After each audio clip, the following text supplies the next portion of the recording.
Vikings never played an epic prank on the world when they named a land of ice Greenland and a land of green Iceland. According to the saga of the Icelanders, Loki Viljararson saw icebergs near the island of Iceland and named the land after those icebergs. And in the case for Greenland, when Eric the Red landed in the summer of 982, it was green. Because ice core and mullet shell data shows us very likely between 800 and 1300 AD, southern Greenland was much warmer than it is today, so therefore the name Greenland would actually make sense. Speaking of the Middle Ages, basically no one in the Middle Ages thought the earth was flat, which brings up another misconception or literally just straight up cap that your teacher in elementary school was spewing. Columbus never sailed to prove the earth was round instead of flat. It was literally never a debate that the earth was flat. They knew the earth was spherical since at least the 6th century BCE. It was rather a debate about its size. No witches were burned at the Salem Witch Trials, and not all of them were women. 19 people were hanged, 14 women, and 5 men, and one weird motherfucker was tortured with stones because he refused to enter a plea. Like literally all he had to do was say guilty or not guilty, but Jit kept yelling more stones until after 2 days he died. It would have been better if you were hanged, my bro. Vikings never had horn helmets. Through archaeological findings, they never once found any helmet that had horns on it. It's very likely that poets and painters literally just didn't care about historical accuracy, so they just made some shit up. Another possible instance of poets and painters making shit up is Lady Godiva. She never rode through the town naked. Well, I mean, it's hard to say. The story goes that a guy named Leofric,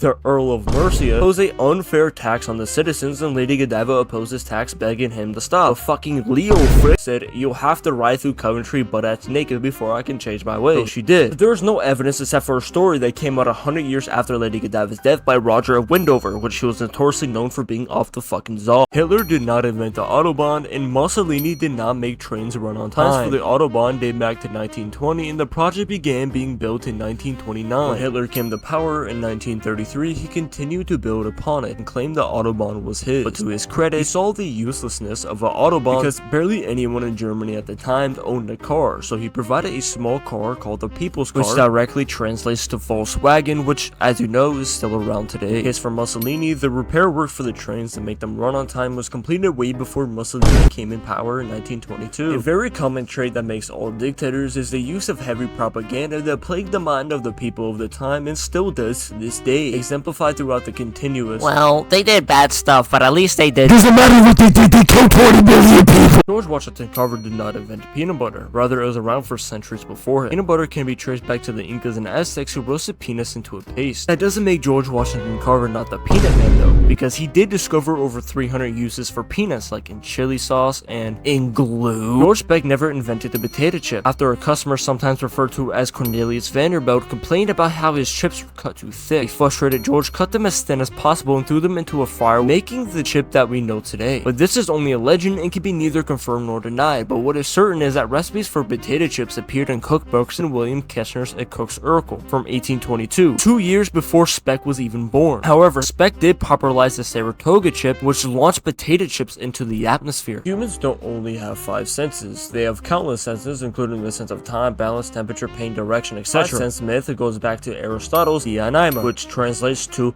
on the soul. Even though Aristotle gave us significant contributions to logic, metaphysics, mathematics, physics, politics, etc., even the ultra fanboys got to admit that he was born 2,407 years ago, and science has adapted heavily since then. We only use 10% of our brains. We use every part of our brain every day, one for one activity and another for another activity. The origin of the myth of only using 10% of your brain is almost entirely unknown. It's possible that people misinterpreted William James's speech he delivered before the American Philosophical Association at Columbia University, named The Energies of Men in 1907. Which he said we are making use of only a small part of our possible mental and physical resources. He was saying that people have the potential to achieve far more greater things by accessing their unused mental and physical capabilities, not that humans are only using a sliver of their brains. The story of George Washington and the cherry tree is very likely to be made up. The story goes that when Washington was 6 years old, he received a hatchet as a gift, and immediately after he went and cut down his father's favorite cherry tree for some odd reason. When his father found out about it, he was angry, asking if he had done it, to which George replied that yes, he had done it. And after those brave words, his father's anger disappeared, saying that his honesty is worth more than 1,000 cherry trees. The earliest and only source we have of the story was after Washington's death, when everyone wanted to know more about Washington. So a guy named